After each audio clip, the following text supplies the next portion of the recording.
Do you like ribs? I love ribs. You know, I do too. The problem is whenever I try to cook them, they end up to be like little chunks of charcoal, messy sticks, and they're not good at all. Yeah, mine aren't so good either. Hard to make at home, but you know where they make them well? Here at Hick'ry Stick in Elmwood. They're gonna give us some tips on how to smoke ribs. I didn't even know you're supposed to smoke them. I thought you could grill them. Yeah, he's got a lot of good tips, so we should go back in the kitchen and take a look. He's got tips and rib tips. Yeah. All sorts of ribs, all sorts of food. These are barbecue spare ribs. How long do you smoke something like that? I would smoke this for 2 hours and 15 minutes to 2.5 hours. And how, like 200 or About 225. 225? First thing with any ribs, if you're grilling it, if you're smoking it, or whatever you're doing, you want to take this membrane off right here.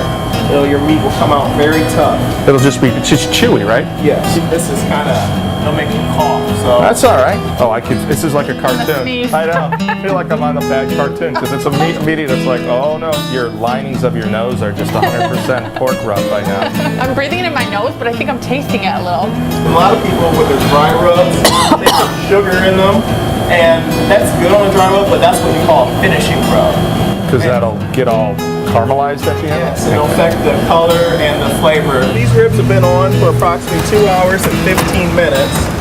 This rotisserie looks a lot more appetizing than the hot dogs you see at the convenience store. If you're gonna have a rib falling off the bone, like literally, like pretty much you pull the bone off and the meat falls off and melting in your mouth, that's about 190. If it's at about 180 to 185, it'll still stay in piece. That's what like competition ribs are at. This is hickory. This wood is extremely potent in flavor, and we're picky where we get our wood from. You only use hickory. Thus Hick'ry Stick, huh?